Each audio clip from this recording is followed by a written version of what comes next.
Hello, hello, hello, and welcome to My Empty Hands, a podcast about the martial arts, with a focus on Kempo, but we have grown to many other arts on the show here. I am Reggie Darden, and I am once again honored to have my first guest back on, Mr. Jamie Seabrook, and we don't have as per usual. I don't really have a script or an outline of how this show goes. So we're gonna wing it, but we're just gonna kind of get into what Mr. Seabrook's been up to over the course of the year. Well, I guess maybe I didn't really mention that. So as a recording here, we're about 2 or 3 weeks away from the first episode, the first recording of this show, and so I it the time flies by so fast, and I had no idea that we're coming up to the anniversary. And initially my thought was that, oh well, I need to do some kind of big extravaganza, and uh time gets away from me, and I've got so many other things going on that I just totally skipped all of that. So we're just gonna have kind of I apologize if we're gonna be kind of all over the place. Hey, well, that's that's how this show goes. So, but yeah, I'm just one. I wanted to kind of really say that I've just been really thankful for all of the support that my dozens of listeners have given, and uh, the show has been going way better than I could have ever imagined. I'm just really just shocked and blown away by the support, and uh, by the guests that I've had on. I still can't believe that I had the opportunity to talk to some of the people that I have, and yeah, it's just been a fun ride. And as long as people keep agreeing to be on, I will keep doing this, and just getting all those wonderful stories, and try and get good conversations about Kempo and about the martial arts, and yeah, we'll just keep rolling on here. So um, I think what we'll start things off here is it's been about a year since that first episode. So let's find out what Mr. Seabrook has been up to over the years. There's been quite a few milestones, and I will try and I guess we'll kind of try and compare and contrast a little bit this episode from the first episode. I just got done re-listening to that, so got a few things that kind of came up during the episode that I thought was kind of funny, and in comparison to how things are going now. But yeah, let's turn it over to our esteemed guest here, and yeah, how have uh, what are the things that have happened over the course of over the year, and we'll just kind of go from there. Yeah, thanks, Reggie. And before I get into that, I just want to say thanks for having me back on your show. I think you do a tremendous job with this podcast, and it really is a testament to your hard work that you've put in a full year. I think the opportunity for people to share, what they're doing in martial arts, and uh, really bring together harmonization of martial arts, and people coming together, and that's really what it's all about. I'm a true believer that the higher your rank, the more humble you should be. It's not always that way, to be frank, but it should be. And I think that you truly exemplify what martial arts is supposed to be about. So I'll just kind of say that as a kind of prefix into what I'm going to talk about for the past year. So the first thing I'd say is, since the last time I was on your show, the first episode, is we continue to have twice per year, biannually, a big event in Blenheim, Ontario, Canada. Um, and we do that usually in April and either September or October. And we bring together a group of martial artists almost always exclusively Kempoists from across Canada and the United States. They travel to that event, which is really cool. And we have a really, really, really dedicated group. Myself, I'm one of the two main instructors at the camp. The other person is Master Todd Durgan, who is the founder of the PKI and the Phasic Combatives Kempo Alliance. And our next event is coming up September 20th. And I just heard, it was yesterday or a couple days ago, that we already sold out for September 20th, which is not about us. I don't want to go tap myself on the shoulder. It really, to me, is a testament of the people that we're bringing together. I always say I have two things that are required if someone wants to train with me. The first is humility, and the other is an eagerness to learn.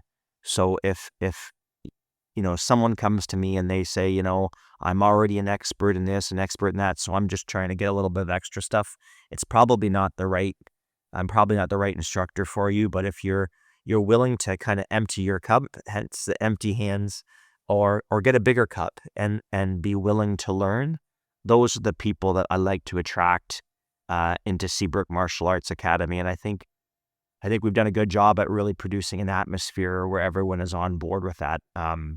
So I'm really excited about that event coming up September 20th. So we had an event last fall, and we did another one in April 2025, April, May. I can't remember the exact date, but early around that time. And at that event, we do seminars, and then we also do live black belt testing. And, they do participants that are testing for, various degrees of black belt do sets, Kempo forms. They do self-defense techniques. They do live sparring. It was pretty interesting at our last event, just this past spring. Grandmaster Todd Durgan came right off the panel. It was just me and him, and actually fought the people that were testing. Like, how cool is that? That's completely unheard of. So that was quite an event. This past February, I had the opportunity to teach seminars in Santiago, Chile, and that was quite the experience. First time being in South America. I brought my wife with me. We stayed at Nelson Alvarez. He's one of my black belts. We stayed at his place with him and his fiance, and it was a great experience. I can say that I taught a master class, which was basically for brown and black belts. And then the next day, it was a Saturday, it was basically an 8-hour long seminar. So it was like 4 hours, a 1 hour break, and then an additional 4 hours. And it was interesting because the location that where I was supposed to teach at was no longer available. So I ended up teaching at Nelson Alvarez home. He has his own built-in dojo, but it was hot there, right? That's their hot time. And I remember teaching, and during my seminar, because we actually had a live feed too, if anyone wanted to join on Zoom, some of the black belts, you wouldn't see this on the video, would kind of, for just 15 seconds, leave my seminar, stick their head in the water of a pool that was right behind, and come back in. So it was really, really intense. I taught American Kempo techniques, grafting. I taught Filipino martial arts, stick and knife work, and I also did a lot of Gracie Jiu-Jitsu. So that was a great experience. And at that, I tested Nelson Alvarez for black belt 6th degree. He was the first person that I tested for 6th degree, and someone else tested for 6th degree this past April. Evan Wiley, who's been with me since, I think, 1997. And now Matt Trejo, who I know was on your show, will test for black belt 6th degree also this September 20th. Oh, very nice, very nice. So yeah, it's such a small world, and it didn't even really dawn on me. So, like you mentioned, I did interview Matt Trejo, and I did also interview Evan Wiley. Oh, cool. Um, as we're recording, that episode has not been put out yet, but yeah, I did have a chance to talk with him. So, Uh, uh, very excited about that. Actually, I think I've interviewed quite a few of people you've trained. Not all of those have been put out as of recording. Carrie Barnes, I know I interviewed her, so her episode is still forthcoming. Um, and I'll have to look at the list, but I believe there's quite a few people that have trained with you that I've had a chance to talk to. That's So amazing. Thank you. and some people I'm still working on. It's it's always tricky trying to get Trying to folks get on. folks on. Everybody's really busy, and I'm really busy as well. So but, we'll get people, as we That's can. here. Yeah. Um, so one of the things that, comes to mind, since we last, recorded, you, got promoted as well, and, so, I guess, let's, kinda talk about that a little bit. How's does that feel to be in the upper echelons of the Kempo journey, the Kempo, and we kind of talked about this on our first episode, but kind of the quote unquote mastery of the art, and just so how does it feel to be in those ranks now? Yeah, my ninth degree promotion was just a complete honor. It meant so much to me. Master Todd Durgan did the official ceremony, but one of the amazing things is that in addition to him signing my ninth degree certificate, it was signed by 7 other 10th degree black belts.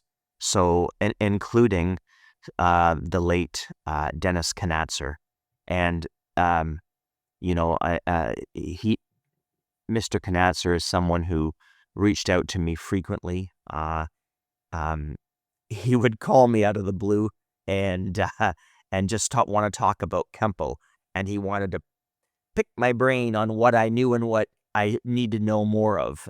He was a fountain of knowledge. He would just call me and say, "Okay, Jamie, how you doing? Good. Okay, let's talk about Long Four. Tell me everything you know about it. Start, and I'll just listen," or stuff like that, right? And so for someone like with his knowledge base, Dennis Knatzer, to sign my certificate, oh my goodness, it meant everything. And then when I heard about his passing, it hurt, but it really meant a lot to have his signature and many other great 10th degree black belts, Paul Casey, founder of the Kempo Karate Hall of Fame, etc. on it. Um, it was actually the first promotion, I should say, that I didn't do a physical test for. I had tested for every single rank, first degree to eighth degree, and because it was kind of like an um, PKKA board of directors, Todd Durgan, and getting the approval of many other 10th degrees on the signature. It was like, um, it was more of an honorary promotion, if you would, for ninth degree, but it meant so much to me. And to have a lot of it happened at one of our big events, our event last year, September or October. I can't remember the exact date. I think September. But to have it in front of all the people who traveled far to our event, both within um, Canada and the United States, in front of them meant a lot to me. Um, I can also say, and it was such an honor. Just this past June, I was inducted into the Kempo Karate Hall of Fame in Las Vegas, and again, just a huge honor. One of the nerve-wracking things that happened, though, at the event was the day of the event, I was told that by Senior Master of the Arts and founder of the Kempo Hall of Fame, Paul Casey, that I'm going to perform long form 8. And I said, okay, I'm good to go. It's one of those ones that because I only teach black belts, Reggie, I Mhm. teach all of the material a lot. I teach 7 days a week. So I didn't have necessarily any nerves about performing form 8. Except when I got there, they said, "Okay, you're gonna perform Form 8." I said, "Great." I'm from Canada, guys, so I couldn't bring any live blades. Can then someone let me borrow a good pair of knives? Well, at the time, no one had knives, so one of my students from Denver, Colorado, Mike Klesman, says, here's 2 knives, but they were rubber knives, and I never practice with rubber knives because they don't have that real feel, Mhm. and then I was nervous because I was worried. I'm not used to rubber knives. They're gonna fall, they're gonna slip right in front of me, like, standing right in the center, or sitting right in the center, rather, is, Chuck Sullivan. Oh my. So, Yeah. yeah, like, right there, and I'm thinking, "Okay, now my nerves have kicked up." Well, fortunately, I got through the form, I didn't drop, and it went well. But then but then, um, I was told, "Okay, we would like you to," because there was a theme for the Kempo Hall of Fame, it was really on weapons. So they said, "We would love you to put on a little demo of some weapons defense, knife defense, club defense, etc." Okay, sure. So I said, "Okay." Mike Klesman was at the back. I said, "Mike, come on up and bring some sticks with you and some knives." So he did, and I put on a little demo. I didn't know what to expect. Of course, all everyone was sitting right there, and again, or in the middle again was senior master of the arts Chuck Sullivan. So I went for 5 or 10 minutes, and I said, "Okay, that's kinda some of the stuff that we do." I showed a lot of Filipino, approaches to defending against a club and a knife, as well as some Kempo, so I changed up some of the lance techniques to give it more of a, uh, controlled disarm technique, or you could say divert, seize, control, disarm. Um, but about 10 minutes in, I said, "Hopefully everyone enjoyed that." And then I think it was Todd Durgan said, "Oh, let's go for about another 20 minutes." So I went about a half an hour straight in front of so many martial arts masters, people I consider legends, watching me put on a live demo that was not prepared. I was right on the spot. There was one point where I saw blood on Mike Klesman's wrist. So I whispered to him, "Are you okay?" "Oh, no, it's fine." I wasn't using real blades. "It's just from the repeated cutting Mhm. motion." "Just keep going," he said. So I just kept going, and it went really well. And to be honest, even though it was nerve-wracking with someone like Chuck Sullivan there, it was beyond an honor to be able to demonstrate and show some of the stuff that I do. Yeah, very, very nice. I can definitely relate to the kind of getting cut up here.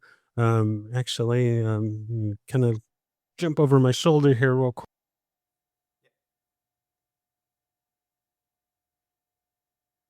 So you can probably see that I got myself this is a training karambit. So for the listeners, I've got my little practice karambit here, and it's not it's not sharp, but it does have a point on the end of it, and uh, yeah, I've jacked up my wrist quite a bit with this uh, supposedly safe karambit, and I I bet. actually just poked myself right now with it. So, um, but I I'm kind of torn in that I uh, I'm definitely of the mind of having a practice tool that is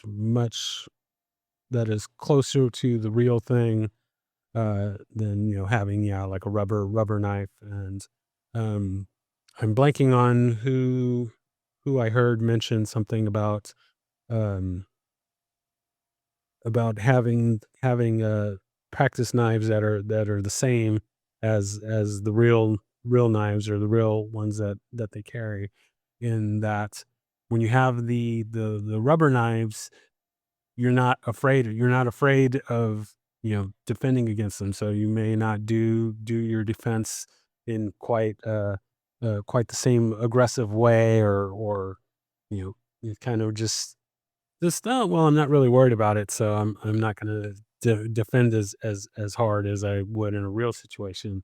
And yeah, that really hit me as, "Oh, yeah, that I never thought about the psychology of that," and so Yeah, and I would actually argue, there's kinda layers to it. So even if you get a good realistic training knife, I would go, "Sorry, but it's still a training knife." You know, so although we're getting a bit more realism, someone pulls out a real knife, that level of nerves is a whole different level. So, yeah, I like training with a solid training knife that's good to grip, that gives you a greater sense of realism, but it's still not the real thing. And of course, I'm not in any way advocating to train with the real thing. It's just, sometimes we can get a false confidence about our skill level. And the truth be told that, it takes a long time to become very skilled with weapons, including knives, clubs. Uh, I was fortunate. I think I don't know if I mentioned this I haven't listened to her podcast since, but um, I was fortunate to get my black belt with Grandmaster Remy Priestess in 1991, and I remember people that thought that they were very good with knives, and Remy would kind of test them out a little bit, and you could see they would have been, to be honest, cut to shreds. So I I do a lot of Filipino martial arts training to enhance my kempo, to enhance the lance techniques, certainly to enhance the storm techniques, the club techniques, um, and I think that's important, quite frankly, because as I've said before, I think a lot of our club and knife techniques are there, and not everyone agrees with this, but this is the way I teach it for category completion purposes. So, for example, if we look at our knife techniques in Kempo, um, we do a lot of check and strike, check and strike, check and strike, check and strike, and that kind of adheres to Kempo being a striking martial art. But the longer someone has a weapon in their hand, the greater statistically the odds that we're going to get cut bad. So if you think of, I call it CDT to really reduce control disarm technique, the more we can control the weapon, get rid of the weapon slash disarm it, and then use our technique, the greater the odds that we'll come out um, and not be severely hurt. I'll say it that way. yeah. Yeah, no, yeah, working with the weapons, with all of the other things that I'm involved with, I do want to get more into the weapons, and I also have a little practice balisong knife that I have, and that one, I I'm I definitely need to stick with the practice one because if it was a real one, I would probably not have any more fingers or toes as many times as I've dropped it and tried to tried to work with it. So I'm very thankful that that one is very much a practice knife and and not a real one, but yeah, that's the thing that there's so many things to do in so little times. So kind of going back, listening to our first episode. At the time, I was pretty much just doing kempo, and I did mention that I was kind of curious into looking at other things. And since then, I'm now officially training 5 different arts at the same time, and keeps me busy. And I'm been I was actually queried this morning, so I went to so for those that may not know, I am now one of the arts that I'm training is in Brazilian Jiu Jitsu at a Henzo Gracie DFW school here, and And make uh, sure you tell them. Make sure you tell your listeners our talk about jujitsu a year ago. yeah. Yeah, so yeah, that was very funny. So listening to our original episode, and at the time, I was like, "Oh, well, I'm not really interested in jujitsu and Brazilian jiu-jitsu. I don't wanna roll around on the ground," and, while I understand that you have to be if you wanna be a great fighter or whatever, you wanna have the great, ability in self-defense, you need to be capable in all different ranges, so I never thought that jujitsu, Brazilian jiu-jitsu was ineffective or anything like that, but I just felt that it wasn't for me.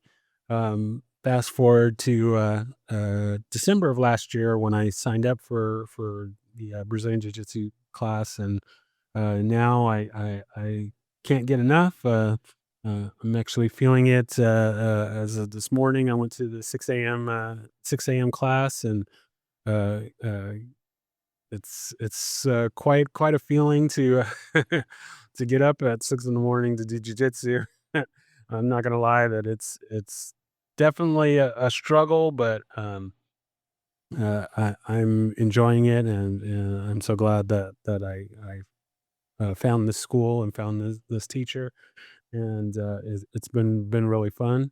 Another thing that I kind of laughing about in our original episode, I mentioned that one of the things that I was not a fan about doing jujitsu was that I was like, well, I'm not interested in competing.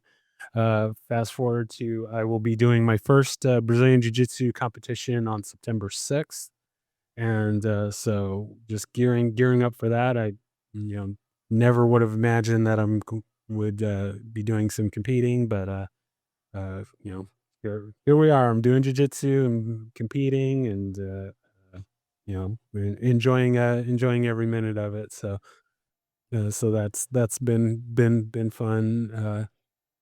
And getting on the the cross training train. I In our first episode I mentioned I was eyeballing a Hapkido school. I can now report that I have since joined said Hapkido school, and doing that as well, along with Muay Thai. I'm still doing the American Kempo. Still getting in some capoeira as I can. Still probably not as much as I would like to, but got some things coming up. Actually, I'm going to be going to a capoeira event in the beginning of October, and it's funny how these things work out. In that, as soon as I come back, the very next weekend, uh, pretty much the who's who of uh, legendary high-ranking Kempo people are going to be in my area doing some seminars. So I'm gonna have to save my pennies and see if I can get to that, because yeah, I'm really kind of blown away by the lineup of folks.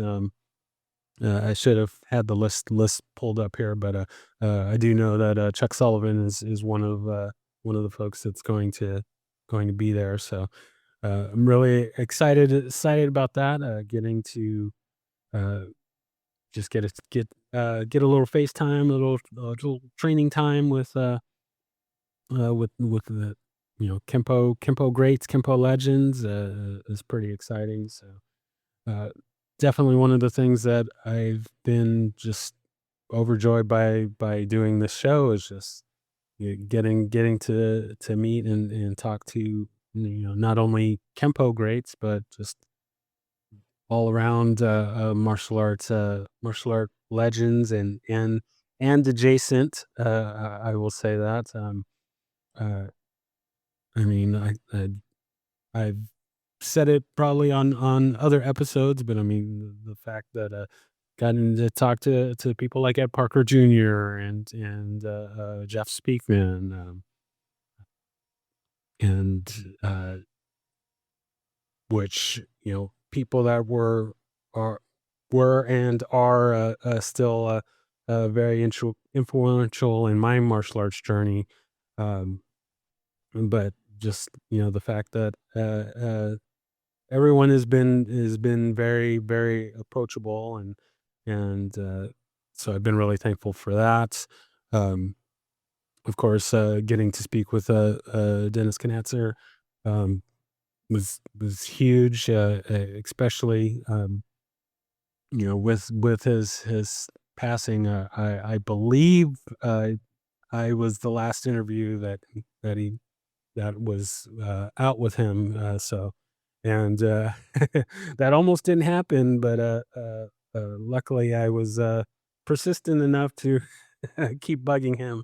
And for those that are listening, that I reached out to, I'm sure sure you're probably getting tired of getting my messages here periodically, but I want to make sure that I get to everybody that I can, and uh, with that, you never know, you never know, the day is not promised to you, and unfortunately, we are losing some of the greats here, and um, so hopefully I can get those stories out, and just continue to do this. So really, really thankful for that. But yeah, just kind of just going through some thoughts here. I guess I'll kind of throw out a little bit of a kind of a, I don't know, state of the union, or just a, a kind of a contrast of kind of how things have changed a little bit since the show started. Um, really, I need to go back through some of the other episodes, but just listening to the first one, I was kind of surprised that I have not changed that much the format of the show, so to speak. I still don't do any pre prep. Maybe I should. Maybe I shouldn't. I don't know. We'll see. But the format hasn't really changed that much. So, whether that's a good or bad thing, I will leave that to the listeners. But I like how it's been going. I still consider myself pretty much a newbie at this podcasting thing. I used to say that I was a white belt at this, but I think I've moved up to yellow belt, and so so we've got that. Probably the one big change is that initially my kind of plan was to do a Kempo show and kind of a capoeira show, and kind of do all these multiple shows. But turns out that doing a podcasting is a lot of work, and doing multiple shows along with a job and a life. And doing 5 martial arts at one time, doesn't leave a lot of room for that. So, how I initially started doing things was, the main show was focused on Kempo, and then, the bonus episodes, whenever I, spoke with someone that was, not a Kempo person, that would be a bonus episode, and, um I did that for first few episodes, and then uh, once the workload got a little bit too much, I went ahead and changed it up, and so now just all the episodes are getting into the same feed, and I'll just continue the episode numbering, and won't segregate things to bonus episodes or anything like that. So for the listeners, sorry. When I started the show, I had put out the kind of call of, oh well, should I just have Kempo people, or should I have other martial arts people? And I love the arts too much to just limit it to having just Kempo people. So yeah, so I've had and since I cross train, I've gotta have all the different perspectives. Uh, but maybe looking through the lens of Kempo. So, I've had all kinds of folks. I've had, Brazilian Jiu-Jitsu folks. I've had, Hapkido folks, and, who anybody else that wants to train, we'll have them on as well. Um, as as we're recording here, I've got some things that are coming up, that I guess I'll just kind of throw out there. One, I did get to interview Paul Herzog the other day. And for those that don't know who he is, he did the music for the movie Bloodsport and Kickboxer. And so I with doing this show, I felt that I should have people that uh, were, you know, influenced my martial arts training, and Bloodsport is one of those movies that definitely definitely inspired me, and I'm sure many others to train and get into arts and whatnot.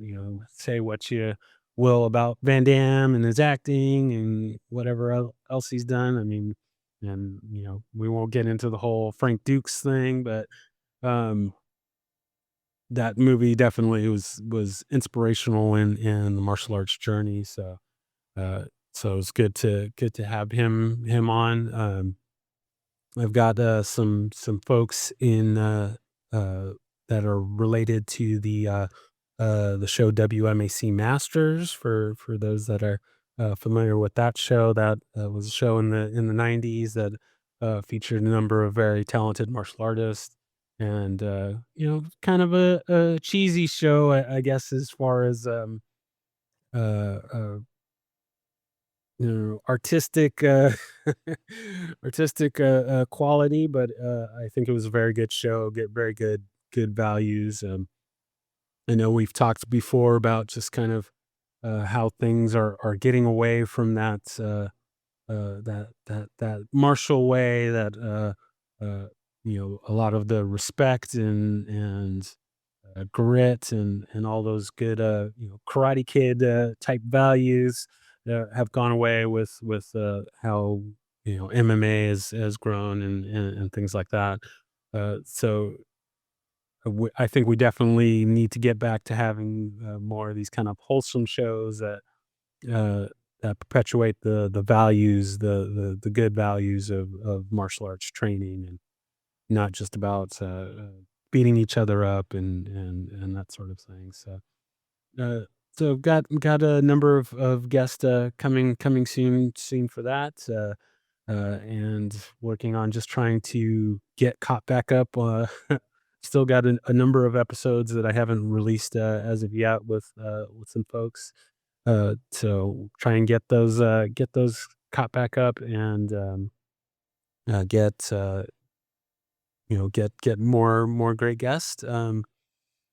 Just kind of other stream of consciousness things that have come up. I myself have had a chance to be on two different podcasts as a guest. So one, the Legends and Dragons podcast with a couple of folks that I train Brazilian Jiu Jitsu with. So I was excited with that, and I am feverishly working on getting, so one of the hosts of that show.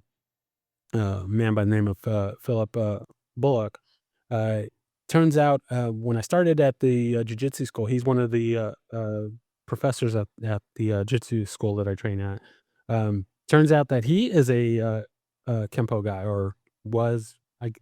I guess maybe he would kind of say was, because he's really all into Brazilian jiu-jitsu now. But uh, I turns out that he is a Kempo black belt under Paul Mills, and so I'm going to feverishly working to try and get him on the show to share his. He's got a pretty fun story, so going to have him on at some point. One of the other shows that I was on was the Everyday Martial Artist podcast, and excited to be on that because the host of that show, Brian Doucette, he was a big inspiration for me doing this show, and so it was a really honor to finally get to be on his show. And we kind of, oh, he has a thing where he says to, if you have people that you'd like to be on the show, send them the names and whatnot, and I'm gonna brag here. I'm probably the top person of recommendations. I've our my email chain to him is quite extensive of people that I have recommended be on his show.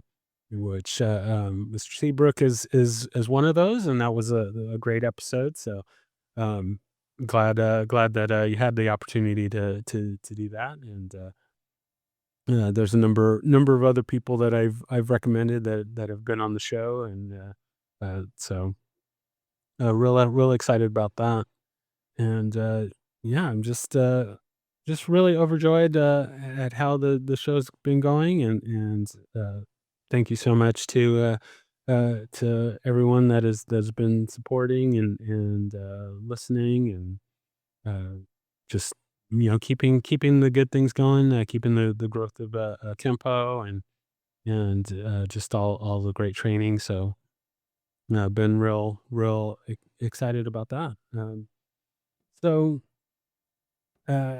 probably been rambling long enough. So uh, I would say let's throw it back to the guest here.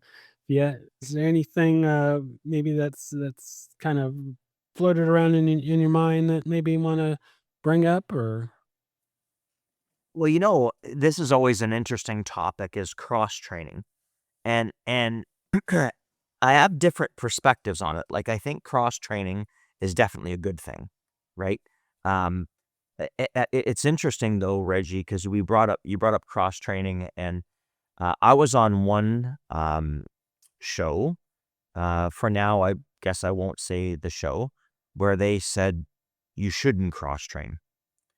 Now, and this was a 10th degree black belt. Didn't say cross training was bad per se, but they said true masters, true masters in the truest sense of the term, study one art. It was kind of I mean, I don't really, I don't agree with that. I think cross training uh, is a really good thing at helping you improve your home base. When I say your home base, your home art. Sometimes though, and again, this can get a little bit of a controversial topic. Sometimes though, I do find, and I think it's great what you're doing. I don't want to, but for some people, cross training in so many arts makes it difficult to get strong mastery in a home art. So, so for example, if someone trains in Kempo karate, we'll call it American Kempo. It doesn't have to be American Kempo. Um, But the cross training in this and this and this and this and this and this and this, it's very difficult for their Kempo instructor to really work on the finer details of the art because they're trying to memorize things in 2, 3, 5, 6 different arts. Does that make sense to you? Oh So yes. so for example, as I mentioned before, I only teach black belts. Here's my perspective on cross training, and I'm just gonna spew it out there, and I know there'll be different views, but I think Kempo is one of the strongest striking arts. This is my opinion, okay? Having done it for the last 40 years, I started in 1985. So I could go out and learn 3, 5, 7, 8 more striking arts, but at the end of the day, I'm still striking. So Exactly. if we all acknowledge that Ed Parker's system has significant striking, okay? It's a striking art. It also includes joint locks, takedowns, etc. What's the missing piece? This is me speaking. The missing piece would be clearly um, not knowing what to do if the fight goes to the ground. Okay, this is me talking. So I think about and I say it too.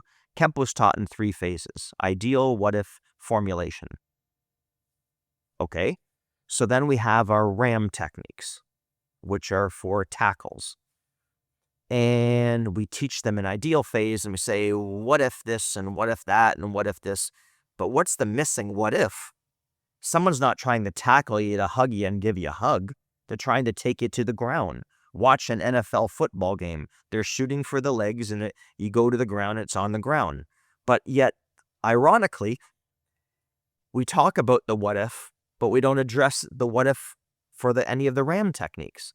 So to me, the missing piece in American Kempo or Tracy Kempo, most Kempo art lineages or systems that I see is the jujitsu. What to do if the fight goes to the ground. The other missing piece, and this is my opinion, is the knife and stick training. And again, we have 5 lance techniques total. And as I always say, let's take a look at them, and I'll just spew some things out here. So we have glancing lance, which is for a mid to high level knife thrust. I like to teach it with the right side forward instead of, standing still, even though it's commonly written where we're standing still. So we're kind of in a defensive posture rather than just go ahead and attack me. But that's a high knife thrust. And I'm on the outside of the right arm. And I do the break. I also have one which is right foot forward, which is a low knife thrust, and that's thrusting lance. This is really interesting. Then we have entwine lance, which is our left foot forward, and they're doing a mid to high level knife thrust. Then we have piercing lance, which is also left foot forward, but it's a low knife thrust. We're completing all these categories here. And then we have the lone Michael Myers technique, which is raining lance for the overhand knife. And we take the knife into their thigh, we check, we strike, etc. But these are really based on showing similar movements and completing categories of motion. So what I like to do in terms of the missing piece is work knife drills, sensitivity drills, work club drills from Filipino martial arts so that we can actually work to enhance our lance and our club techniques. So in my opinion, and this is how I teach, and again, I'll just spew it out here. My focus is Kempo, period. So all of my students, black belts, get promoted in Kempo alone. But I also give them the jujitsu training of what to do if the fight goes to the ground, and have them work on FMA drills to enhance their knife and stick applications to improve their Kempo. All that said, when I get into the whole training, cross-training, I believe in cross-training, obviously, clearly I do. But I also think there comes a point where it's like, if you, and we can have a talk about this, if you learn 5, 3, 4, 5, 6 other striking arts, I have to ask, how come? What do you feel is the missing striking piece that's missing in Kempo? That, right? So, because as an instructor, 9th degree, my goal is to make every black belt freaking good in Kempo. That means having knowledge of the complete system, all the techniques, the hows, the whys, the extensions, the sets, the forms, the freestyle techniques, the rules and principles of motion. How can I possibly teach that level? I'm just going to throw this out. If they're training in 5, 6 other arts, it's very difficult. Do you see what I'm saying? Oh, So, yes. while I believe in cross training for sure, especially jujitsu and FMA, cross training in many arts, I do feel can be detrimental sometimes.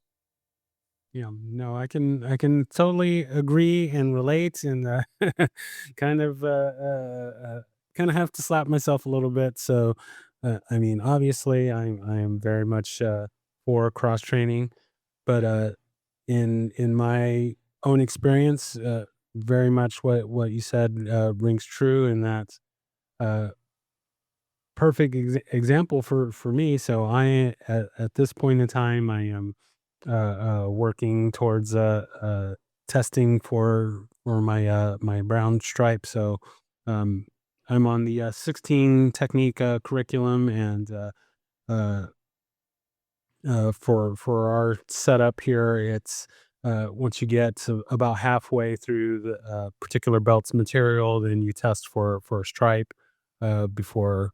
you test for the next belt.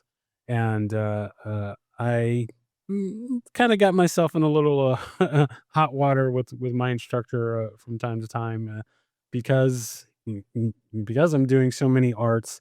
Yeah, it is hard to focus or master uh, uh, the Kempo. And as I'm going through and reviewing things, it's like, yeah, I should probably know this technique a little bit better than I do, but well, I don't have I don't really have time because I have to go to jujitsu on Monday and Muay Thai on Tuesday and Hapkido on Wednesday, and so yeah, I definitely it is definitely a slippery slope with the multiple training.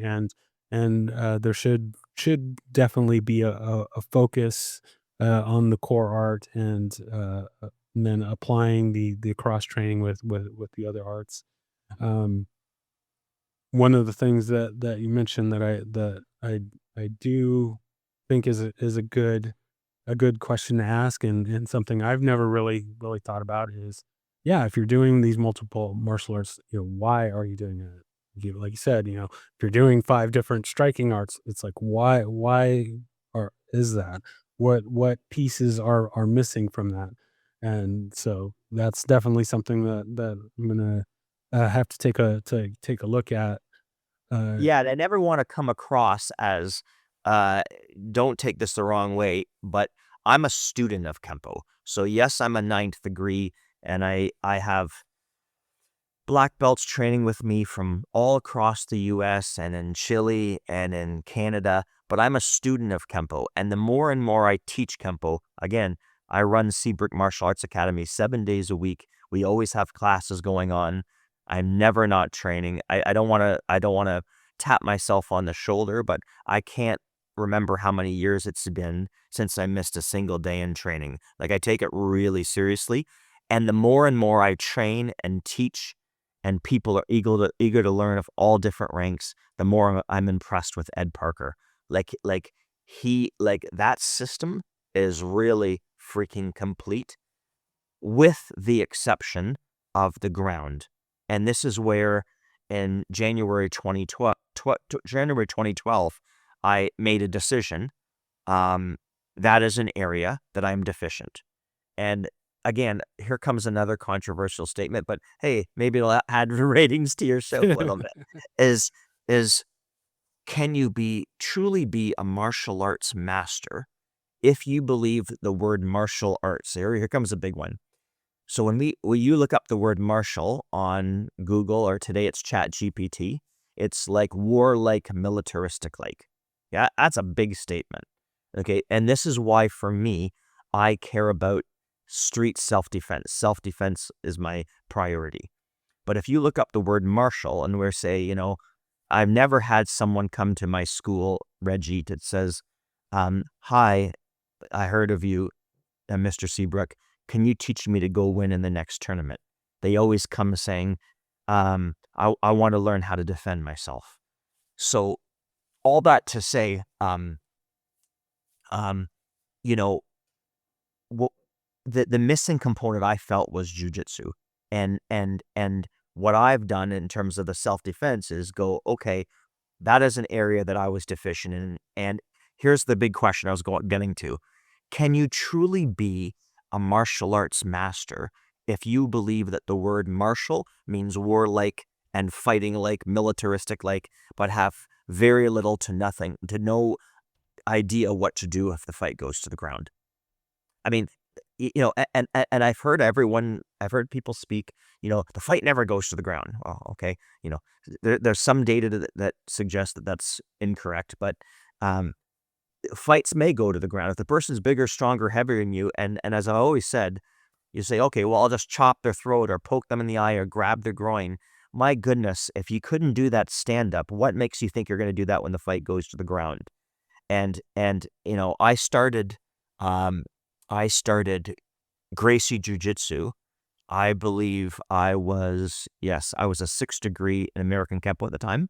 And I'll tell you, it is really, really freaking humbling to get tapped out. And what I, Reggie, I know you can relate because you're doing VJJ. But what I often find is that, you know, and this is where the humility thing comes in. You can be completely confident and humble. So they're not, people say, oh, but if you think about it, when you move up in rank, subsequent degrees of black belt, how often do you lose? I almost say it on every podcast that I'm on. And usually it's like, well, now I'm a teacher. Well, and that's great. I'm a teacher too, and a student. But it's good to lose because losing keeps you humble. And when I say losing, it doesn't mean just taking a class by someone who knows more. I mean losing. Like in my case or your case, being put in a rear naked choke and feeling what the carotid artery being choked on both sides feels like, to the point where you tap or you go to sleep, or someone grabs your arm, you tap or it gets broken. Like, that is really humbling. And I learned to lose, but by learning to lose, I believe that my Kempo went up a lot more because I see things completely different. So I'm still 100%, and it doesn't make me, and I think I've said this before to you, Reggie, it doesn't make me lose appreciation for Ed Parker's Kempo system. I have more appreciation. I love it more, but I can bring a little bit more to the table because of that. I also want to say that it was kind of cool after 13 years plus of training now in Gracie Jiu Jitsu. Um, I didn't mention this earlier on this podcast. I made a decision to actually join a Brazilian Jiu-Jitsu school.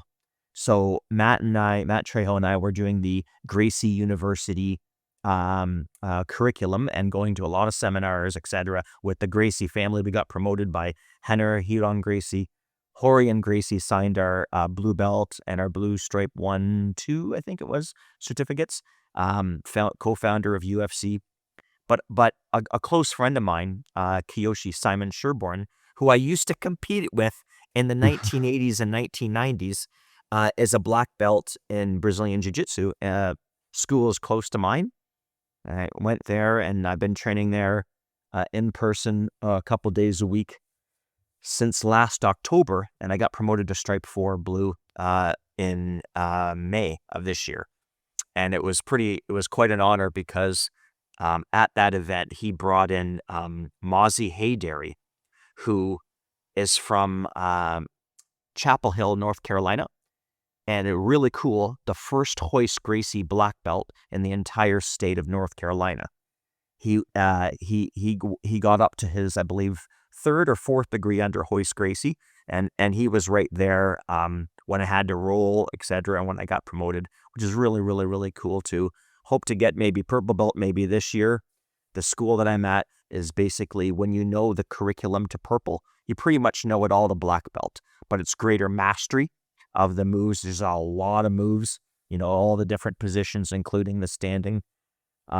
Reggie, I don't know if the school that you're at is similar, but certainly in Gracie Jiu-Jitsu, and by the way, I should say, it's not a different style system. Kiyoshi Simon Sherborne went from beginner all the way up to purple stripe. I'm not sure what stripe, under Hoist Gracie himself. And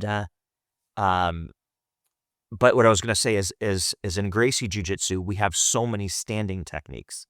And I think there's a conception, certainly among Kempo black belts, all you do is lay around on the ground and roll with people. In the Gracie curriculum, there are more, this is always a bit of an ouch, there are more standing techniques than there are in Kempo. They're just approached different. So when we do techniques versus a club or a knife, the technique lasts about 3 seconds, not 12 to 15 seconds, where we keep striking and striking. You get the point that I'm trying to make. There's a lot more throwing techniques. I know Kempo has throws. There's way more throws in Gracie Jiu-Jitsu. There's way more chokes. And that enhances our Kempo knowledge. But like I said, when we talk about cross-training, it's Kempo to me plus nothing. But I use the Gracie Jiu-Jitsu / Brazilian Jiu-Jitsu to enhance the ground, and I use the FMA to enhance the stick and the knife work, if that makes sense. Oh yeah, no, I totally agree with that. Will say on the one of the benefits of cross training, at least in my experience, is that I've been I feel like I've been applying a lot of the Kempo principles to the other arts, and kind of vice versa. I definitely think, um, now having doing Brazilian Jiu-Jitsu, uh, there I mean, on a daily basis, I am applying Kempo principles to the Jiu-Jitsu, and it's definitely helped my Jiu-Jitsu, for 100%. Applying those, and that goes back to just the brilliance, the genius of Ed Parker, in that, I mean, these principles, th they work, they make sense, they work, they fit, and, I've also used that with my Hapkido training, and Muay Thai training, and even the Capoeira, that it all fits, and it all makes sense, and, applying those principles and those techniques, and, it enhances everything, and it all links back around. I was at a Kempo, seminar, a while back with, John Spoveda, and we were, working, joint locks and things like that into our normal Kempo techniques, and it all fits, and they all feed off of each other, and help each other. So, uh, that's for me, that's definitely one of the benefits of cross training, and the big part. We could debate where maybe more of the focus should be, but, I definitely think if there's anything to take away from, or get from cross training in other arts, is that, uh, that Kempo base, fits very well with everything else, and everything, we can all, teach and learn from each other, so, and from the different arts, so. I'm a big fan. I think I mentioned him on the first podcast. I'm a big fan of Hoist Gracie. I don't think he gets near enough credit as he should, because people now say, "Oh, everyone is doing jujitsu now." But you understand that again. In the early '90s when the UFC was created, it was style versus style, and take out the rules except for no eye gouging and no biting.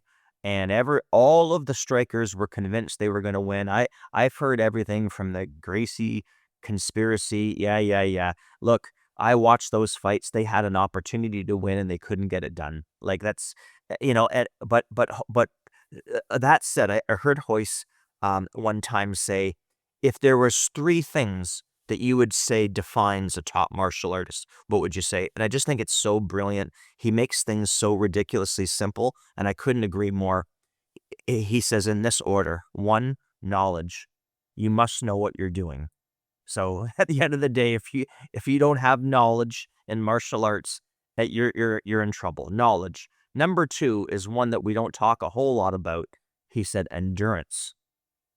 And it's very interesting. He says, you might have the best sports car in the world, but if you got no gas in it, it ain't going anywhere.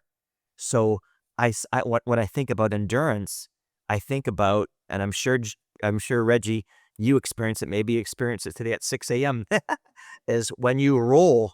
My goodness, what a workout! Like I have sparred for 40 years, and I don't want to tap myself on the shoulder here, but I can say I know how to take breaks and tire people out because I've been doing it for 40 years.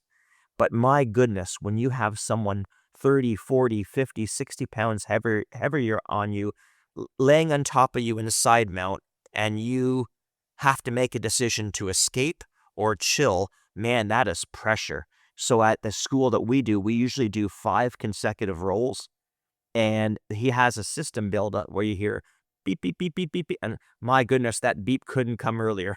But you know what? That is a good thing because it's pressure testing you, right? It's like when I'm sorry to say this, but I'm gonna say it anyway, but you will appreciate it because you do jujitsu.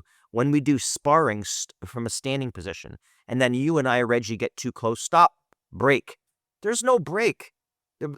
now that we're in clinch, the fight continues. There's no breaking. So I love stand-up sparring. I do it all the time. Our black belts fight. I like kickboxing, but there's no break. I mean, if you look at those original UFCs, as soon as Hoist Gracie established the clinch, you were done. Leg hook takedown, maybe body fold takedown, into side mount, into whatever it might be, back mount, rear naked choke. It was over. So these skills are really, really crucial in my opinion. So number one from Hoist, knowledge. Number two, endurance. Number three was power/strength. And that comes through building your endurance and getting that resistance training as well. And I just thought that was absolutely brilliant. The one last thing I guess I'll say about the jujitsu, Reggie, of maybe how we do things a little different than the Kempo 5.0, and I love what they're doing. I have a lot of great friends in the Kempo 5.0 system for sure, and I've a lot of respect for Jeff Speakman. But one thing that we do a little different is rather than incorporating jujitsu right into the Kempo techniques per se, I don't do that. So I keep, you can say, quote, the blueprint of what Ed Parker taught. So the 154 plus the 3 remove techniques, aggressive twins, intellectual departure, spreading branch. So I teach 157 base techniques plus the 96 extensions, 0 removed. I'm not traditionalizing the art. So one would go, by doing that, you're by definition traditionalizing. I couldn't disagree more, because what I'm doing is they're learning the blueprint of what Ed Parker taught. Sorry, but this is my opinion. Ed Parker was decades ahead of everybody else. And then what I'm doing is through the Gracie Jiu-Jitsu and the FMA, I'm going, what can we do now that we have this blueprint to work different varieties, enhance this particular technique and this technique, and how can we create a disarm in this lance technique? Oh, we got a choke here. But what I wouldn't want to do, for example, is do, I'll just make up a technique, delayed sword, clear the arm off, kick the groin, hand sword, and then get on top of them. Because to me, that defeats the purpose. I just hit the person, they bent over. I don't want to go to the ground unless I have to. This is my opinion, and I'm saying that as a jiu-jitsu person. In fact, the danger techniques, leap from danger and counter with danger, the word danger, according to Parker, is the ground is danger, get back to your feet, right? So even though I'm pro jiu-jitsu, I am first to say, look, there could be more than one attacker. I don't want to hang out in the ground, go, let me test out my Americana arm lock from side control, because someone might just boot me in the head and nothing worked. But I have to have the knowledge of what to do if the fight were to go there. And I know now, with you doing BJJ under the Henzo Gracie curriculum, that you'll think the same. But Reggie, you're going to agree with me on this one. I know how you think now, because I'm seeing all your BJJ posts. I get excited about this, and that is that people can form all the opinions they want. And I have to be careful how I say this, but I'm gonna say it. Opinions matter more when you've trained in it, right? So when someone goes, "Oh, sorry, the BJJ has nothing for me," how much time have you spent in that? If it's I don't know, never, or 0 to 3 or 6 months, I'm going to be honest, your opinion carries less weight. But once you've spent time with it, Reggie's attending these 6 a.m., your opinions change, and you're like, whoa, whoa. And that was the exact same with me. If I would have spent 6 months in Gracie and saying, it's not for me, that's my decision. But the more and more I got out of it, the more I loved it, and the more I loved Kempo, because I used it to enhance Kempo. Yeah, I agree, and gonna kind of steal Professor Philip, my one of my jujitsu coaches. I'm gonna steal his story a little bit. He tells it so eloquently, but he was a pretty high-ranking Kempo black belt, and a friend of his invited him to come try out some jujitsu, and he came in there. Well, kind of first he said, "Oh well, I'm gonna like come in there with my black belt and with all my little red stripes and stuff on there." And his friend's like, "Don't do that. Don't don't do that. Don't do that." And he's like, "Oh, okay." So he didn't wear his black belt, but he came in there and thinking, "Oh, okay, like I'm gonna just." go in there and show these guys who's boss. I'm trained under Paul Mills. I've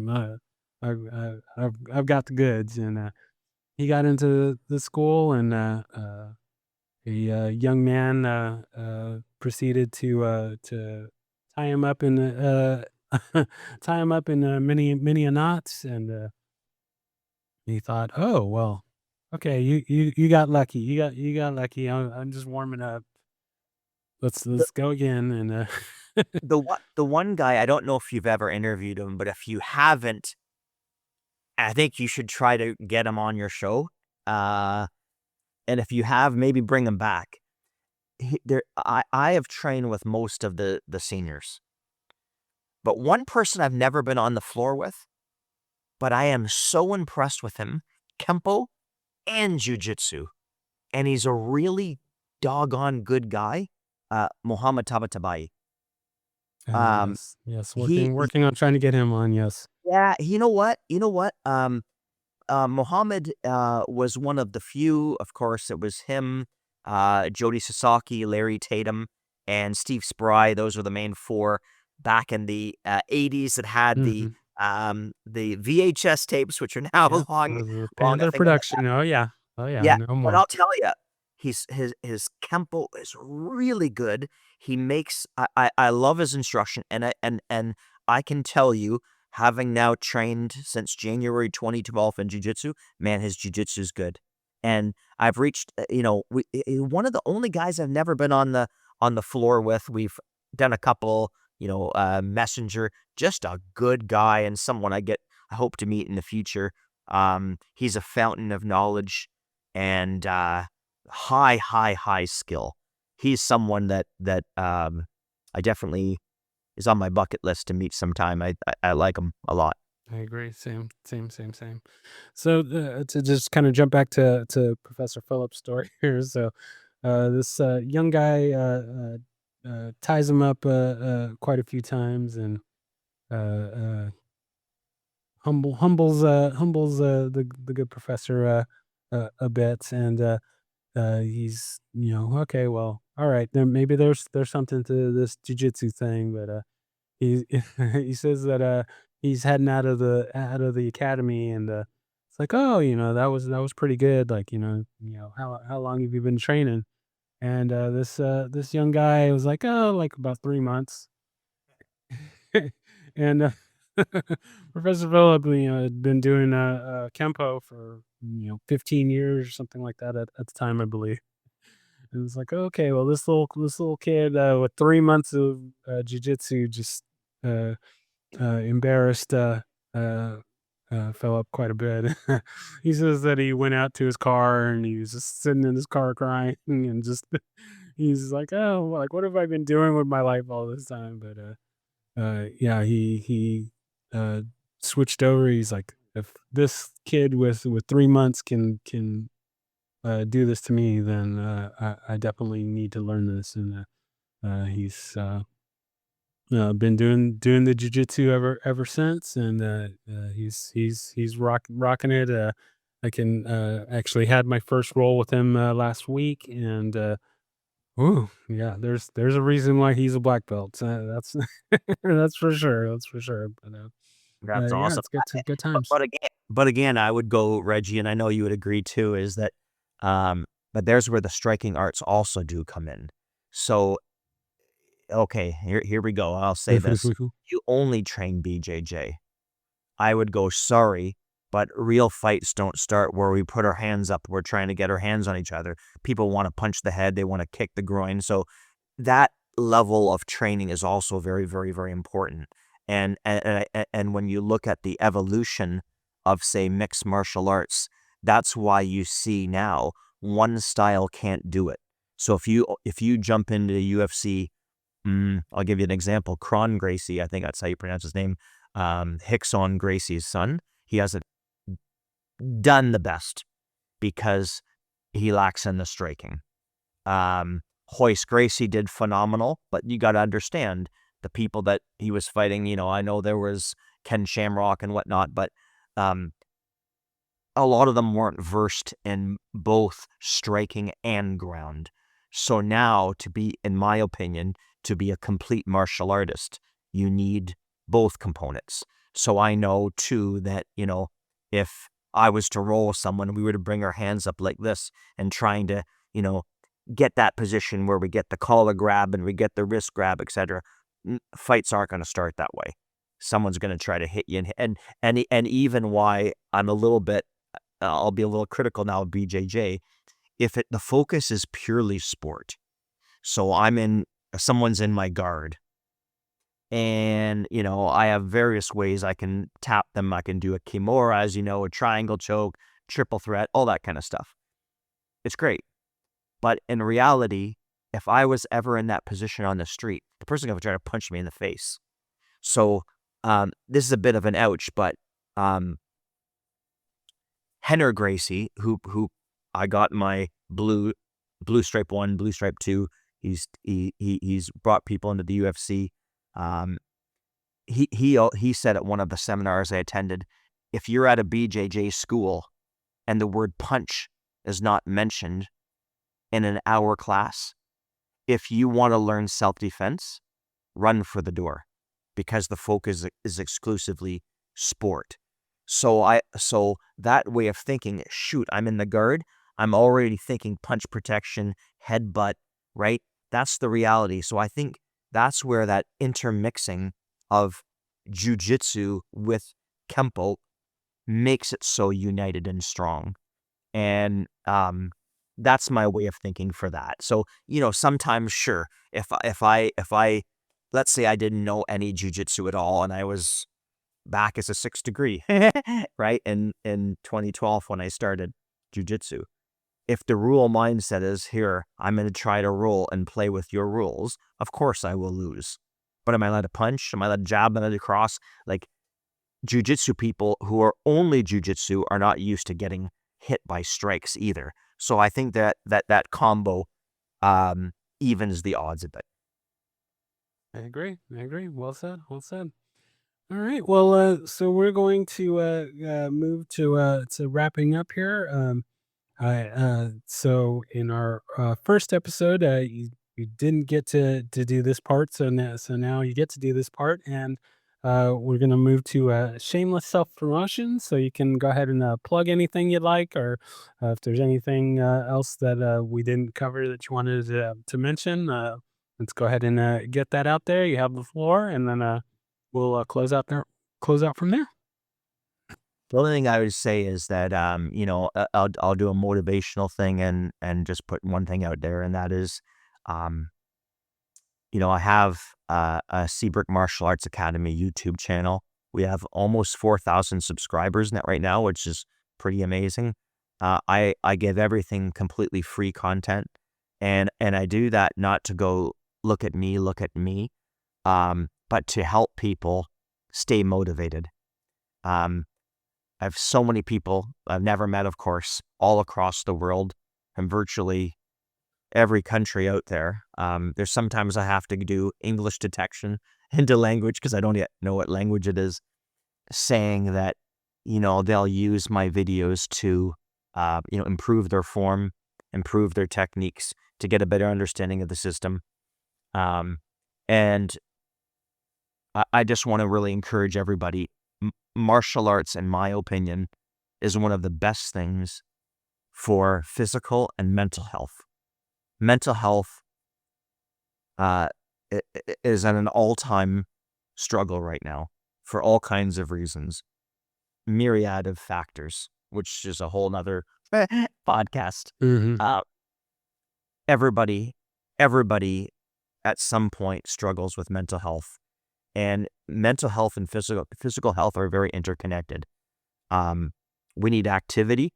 You get that from martial arts. We need better blood pressure control. We get that through physical exercise and endurance. We need connection. And by connection, that means,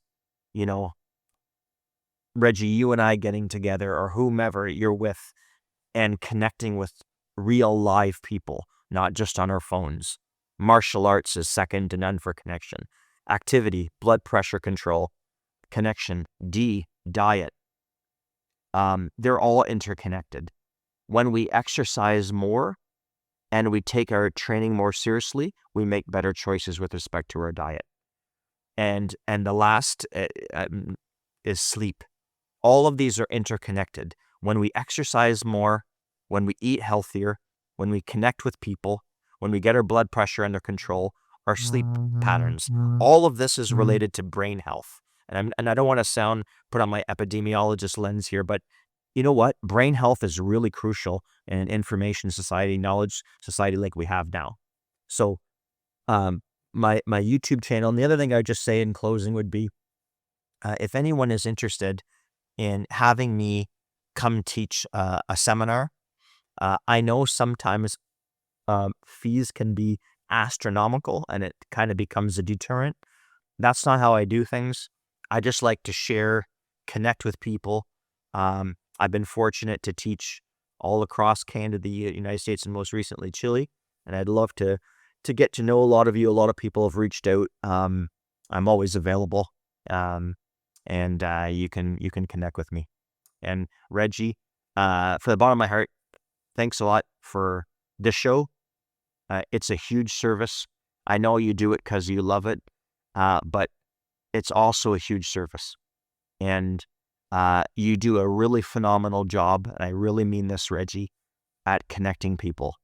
And the people that I want to associate with, I don't care about your skill level. If you don't, if you put yourself up here and everyone else is below you in a hierarchical thing, I have no interest.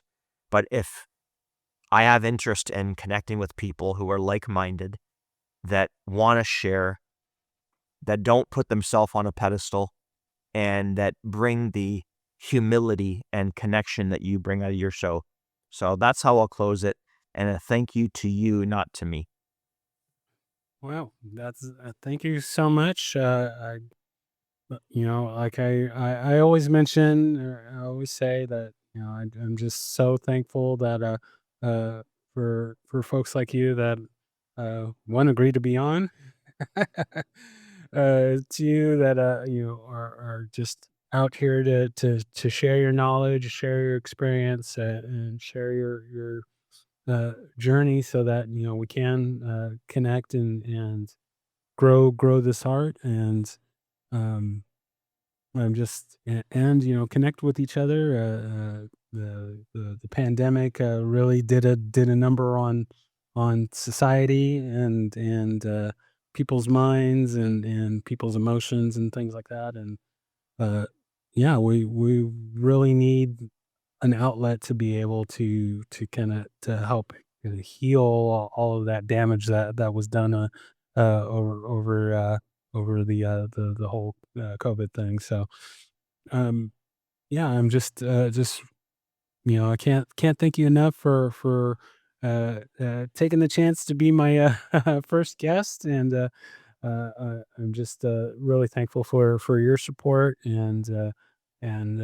just continue to keep inspiring and sharing your knowledge and sharing all the great things. And yeah, and I thank you for being on being on my anniversary episode here. And we've got more great things coming in the future. Like I mentioned, a lot of great guests. Uh, I've got a video episode that is well, kind of a long story, but that is coming up at some point. I'm also toying with the idea of doing some live shows. So we'll see how that goes. But yeah, just I thank you again. And thank you to all the folks that have been listening and supporting. And we'll just keep things going as we can, and just keep learning and growing together. So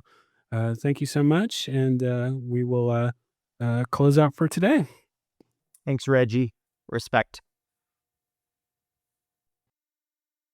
Thank you for listening to My Empty Hands. If you enjoyed the show, please share it with a friend. If you didn't enjoy it, please share it with an enemy. If you'd like to be a guest, or if you would like to recommend a guest for the show, please email me at podcast@talkingkempo.com. Thank you.